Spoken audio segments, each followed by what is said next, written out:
নমস্কার বন্ধুরা, ইন্ডিয়ান কর্মকর্তায় আপনাদের আবার স্বাগত। বন্ধুরা, আজকে একটি নতুন নোটিফিকেশন নিয়ে আমরা আলোচনা করব। সেটি intelligence bureau, ministry of home affairs, government of ইন্ডিয়ার তরফ থেকে বের হয়েছে।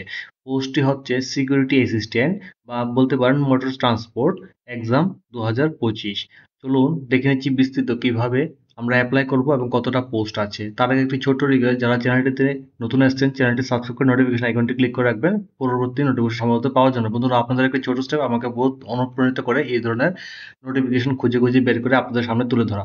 বন্ধুরা, দেখে নিচ্ছি আমাদের যেমন কি এখানে অনেকগুলি পোস্ট আছে, আমি বললাম অনেকগুলি ভ্যাকেন্সি আছে।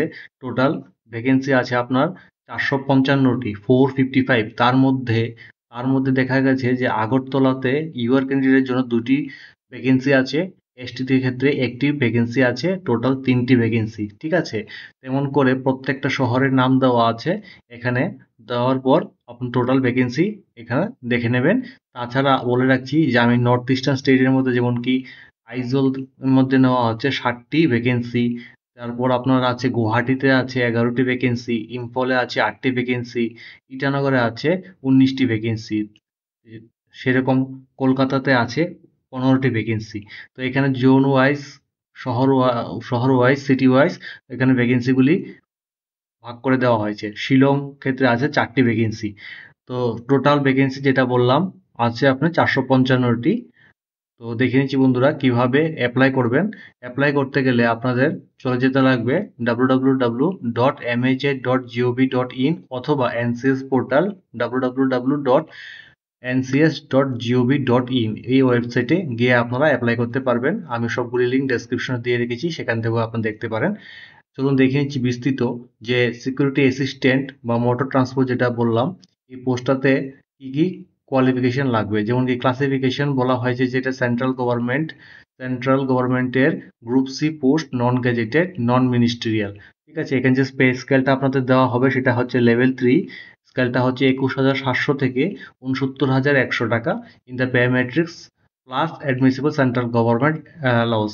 এখানে বলা হচ্ছে যে আপনাদের special security allowance at the rate 20% of basic pay in addition to the other government allowances extra আবার পাবেন। ঠিক আছে, cash compensation in Liu of duty perform on holidays subject to A ceiling of 30 days, এটা আবার extra. ঠিক আছে, তো এখানে যে কোয়ালিফিকেশনটা বলেছে বন্ধুরা, যারা মেট্রিকুলেশন করেছেন ফ্রম রিকগনাইজ বোর্ড এডুকেশন এবং সাথে position with valid driving licence. এখানে কিন্তু বারবার বলছি, যারা ড্রাইভিং লাইসেন্সের একদম ভ্যালিড লাগবে এবং এটা নিয়ে অনেকটা কথা বলা হয়েছে, আমি পরবর্তীতে আপনাদের সঙ্গে আলোচনা করছি। এখানে বলেছে যে valid driving licence for motor cars, LMV, light motor vehicle, যারা ড্রাইভিং লাইসেন্স আছে তাদের ক্ষেত্রে এই পোস্টটা অ্যাপ্লাই করার জন্য যোগ্য। Knowledge of motor mechanism, the candidate should be able to remove minor defects in the vehicle, এরকম মেনশন করে দিয়েছে। যেমন বলেছে যে experience of a driving of a motor car for at least 1 year after obtaining valid driving licence. ঠিক আছে, তারপর বলা হয়েছে যে position of domicile certificate of the state against which candidate has applied, মানে হচ্ছে আপনি যে স্টেটের সেই স্টেটের ডোমিসাইল লাগবে, পিআরটিসি আমাদের ক্ষেত্রে। ঠিক আছে, তো সেইভাবে আমি দেখে নিচ্ছি। ডিজারেবল কোয়ালিফিকেশন দেখুন বারবার বলা হয়েছে valid driving licence for motor cycle issued by the competent authority. ঠিক আছে, তো এই কথাটা একটু মাথায় রাখবেন বন্ধুরা। এখানে বলা হয়েছে যে ডিজারেবল কোয়ালিফিকেশন যেটা আমি আলোচনা করলাম, এজ লিমিটটা হচ্ছে 18 থেকে 27 বছর যারা আছেন অ্যাজ অন 28/9/2025 তারা এলিজিবল অ্যাপ্লাই করার জন্য। সাথে আপনারা অবশ্যই এই রিল্যাক্সেশন পাবেন। যারা এসসি এসটি ক্যান্ডিডেট আছেন তারা পাবেন 5 ইয়ার্স এবং 3 ইয়ার্স পাবেন ওবিসি ক্যান্ডিডেটরা। ঠিক আছে, তো বন্ধুরা তারপর দেখে নিচ্ছি আর বিস্তৃত কি কি আছে এখানে। আপার এজ লিমিটের পরে দেখলাম এখানে দেওয়া আছে আপনার যারা ডিপার্টমেন্টাল ক্যান্ডিডেট আছেন 40 years of age who have rendered 3 years of regular and continuous service, তাদের ক্ষেত্রে 3 বছরের রিল্যাক্সেশন পাবে। ঠিক আছে, তো পরবর্তীতে দেখা যাচ্ছে the age of limit relaxable up to 35 years for general candidates and 38 years OBC and up to 40 years for SC/ST in case of widows, divorced women and women judicially separated। ঠিক আছে, The age limit of relaxable for ex-servicemen as per government rules. Okay, the age limit is relaxable up to maximum 5 years to the meritorious sports পার্সনদের জন্য 5 বছর relaxation পাবেন। ওকে, চলুন দেখে নিচ্ছি বাকি কি ইম্পর্টেন্ট আছে। আমি মেইন টপিকগুলি হাইলাইট করেছি যেগুলি আপনাদের দরকার এবং সেগুলি আমি ডেসক্রাইব করতে চেষ্টা করলাম। ঠিক আছে, এখানে বন্ধুরা যারা পার্সনস উইথ বেঞ্চমার্ক ডিসেবিলিটি আছে তাদের ক্ষেত্রে এই পোস্টটা এলিজিবল না, এটা স্পষ্ট এখানে বলেছে, hence need not to apply. Okay, তারপরে বলা হয়েছে the number of vacancy is provisional and liable to change, এটা বাড়তেও পারে কমতেও পারে, সেই কথাটা মেনশন করে দিয়েছে। The eligibility candidates terms of age, education qualification, caste certificate will be determined in the closing date. Closing date টা হচ্ছে 28/9/2025, এই অনুযায়ী আপনাদের সবকিছু ডিটারমাইন করা হবে। ওকে, তারপর দেখে নিচ্ছি বন্ধুরা, হ্যাঁ বলা হচ্ছে যে the experience certificate of driving licence যেটা আপনারা প্রোভাইড করবেন সেটা কিন্তু অবশ্যই সেন্ট্রাল বা স্টেট বা সেমি গভর্নমেন্ট বা ডিপার্টমেন্ট বা অর্গানাইজেশন বা ইনস্টিটিউশন বা কোম্পানি বা কোনো কর্পোরেশন বা কোনো পিএসইউ বা কোনো অটোনোমাস বডি বা কোনো রেজিস্টার্ড ফার্ম বা লোকাল বডি মাধ্যমে যে সার্টিফিকেটটা আছে ওইটাই এখানে গ্রাহ্য করা হবে, এটা স্পষ্টভাবে বলা হয়েছে। এটার একটা অ্যাপেন্ডিক্স দেওয়া আছে নিচে, সেটা 6, সেখানে গিয়ে আপনারা দেখতে পারেন অ্যাডভার্টাইজমেন্টটা আমি নোটিফিকেশনে রেখে দিয়েছি, ডেসক্রিপশনে রেখে দিয়েছি, সেখান থেকে দেখতে পারবেন। ঠিক আছে, স্কিম অফ দ্য এক্সামিনেশন কিভাবে পরীক্ষাটা হবে সেটা এখানে দেওয়া আছে। টায়ার 1 আর টায়ার 2। টায়ার 1 এর ক্ষেত্রে আপনাদের অনলাইন এমসিকিউ টাইপের কোশ্চেন হবে, এই পার্ট টোটাল 100 নম্বরের কোশ্চেন হবে। এখানে 5টা পার্ট দেওয়া আছে, যেমন কি general awareness, basic transport and driving rules, quantitative aptitude, numerical, analytical, logical ability and reasoning, English language, সবগুলিতে 20 মার্কস করে ইচ থাকবে। সময় পাবেন 1 ঘন্টা, 1 আওয়ার। আর এখানে কিন্তু 1/4 নেগেটিভ মার্ক আছে। ঠিক আছে, আর টায়ার 2 হচ্ছে motor mechanism and driving test cum interview, সেক্ষেত্রে আপনাদের 50 নম্বর থাকবে টোটাল। ঠিক আছে, এখানে কিন্তু একটা কথা মেনশন করে দিয়েছে যে there will be minimum cut off marks 40% for the tier 2 exam, that is tier 2 হচ্ছে আপনার এই এক্সামটা যেটা ইন্টারভিউ কাম মোটর মেকানিজম এবং ড্রাইভিং টেস্ট কাম ইন্টারভিউ। ঠিক আছে, হ্যাঁ কোন শহরে পরীক্ষাটা হবে, সেন্টার অফ সিটি ও সিটি অফ এক্সাম। ওকে, এখানে সবগুলি স্টেটের শহরগুলিতে নাম দেওয়া আছে। আমি স্পেশালি ত্রিপুরা ক্ষেত্রে আগরতলা, মণিপুর ক্ষেত্রে ইম্ফল, তারপরে আছে আপনার মেঘালয়তে হচ্ছে শিলং, মিজোরাম হচ্ছে আইজল, আর নাগাল্যান্ডের ক্ষেত্রে ডিমাপুর, কোহিমা, অরুণাচল প্রদেশে নাহারলাগুন, আসাম ডিব্রুগড়, গুয়াহাটি, যোরহাট, শিলচর, তেজপুর। তো এই শহরগুলি আমি স্পেশালি বলে দিলাম কারণ যারা নর্থ ইস্টার্ন স্টেট থেকে অ্যাপ্লাই করতে যাবেন তাদের ক্ষেত্রে এটা কাছাকাছি হয়। ওয়েস্ট বেঙ্গলের ক্ষেত্রে আসানসোল, বর্ধমান, দুর্গাপুর, কলকাতা, শিলিগুড়ি, সিকিমের ক্ষেত্রে গ্যাংটক। বাকি শহরগুলি এখানে দেওয়া আছে, আপনারা ভিডিওটা পজ করে দেখে নিতে পারেন। ঠিক আছে বন্ধুরা, এখানে যে কথাটা আমি প্রথমে বলছিলাম যে সিলেকশন প্রসেসটা এখানে কিভাবে কন্ডাক্ট করা হবে, টায়ার 1 এক্সাম আর টায়ার 2 এক্সামের মাধ্যমে।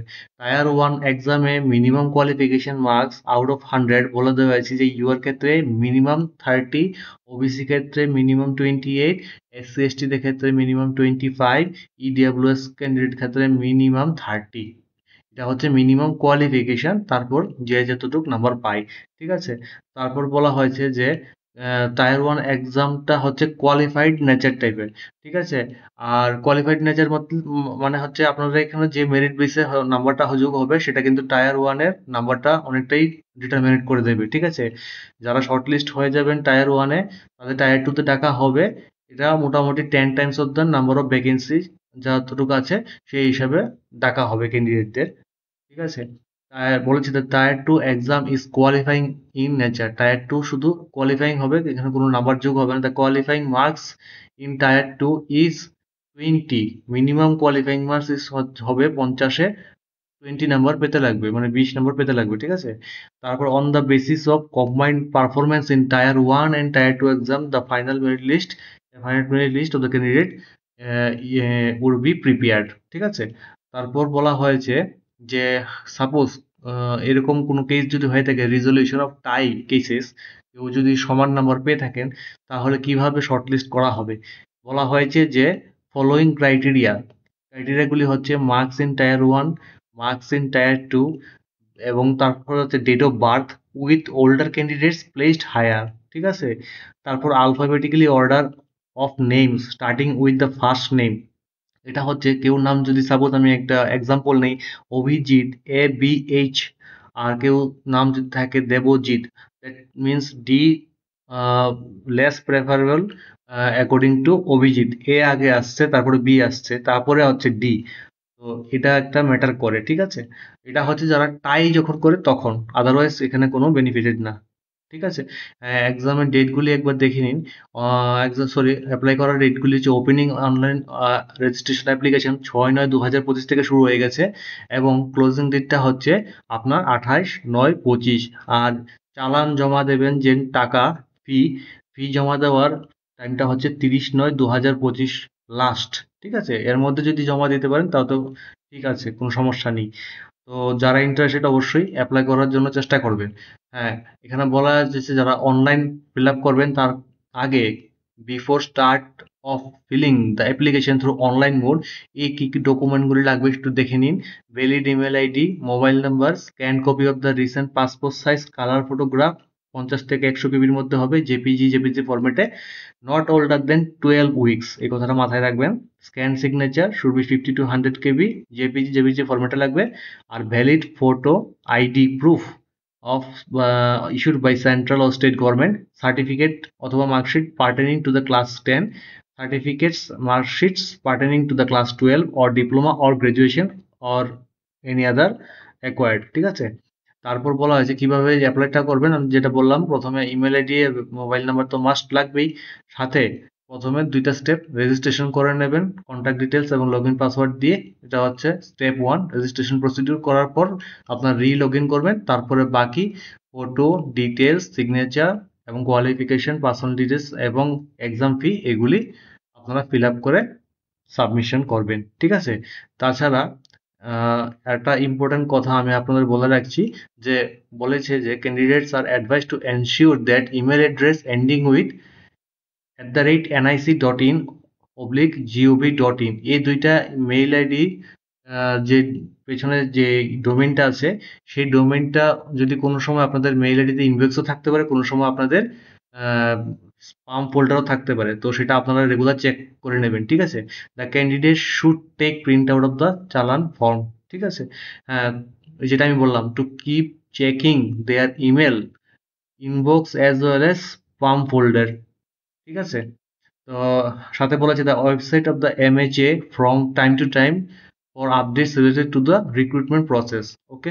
তারপর দেখে নিচ্ছি বন্ধুরা, যে এক্সামিনেশন ফিটা যে লাগবে, এখানে বলা হয়েছে যে দুইটার মাধ্যমে নেওয়া হচ্ছে, সেটা হচ্ছে দুইটা কম্পোনেন্ট, এক্সামিনেশন ফি দেন হচ্ছে রিক্রুটমেন্ট প্রসেসিং চার্জেস।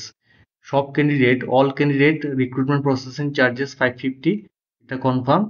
এবং male candidates of UR and EWS candidate and OBC category, আপনাদের এক্সামিনেশন ফি 100 টাকা plus in addition to processing fee that is 550, total হবে আপনাদের 650 টাকা, ওকে 650।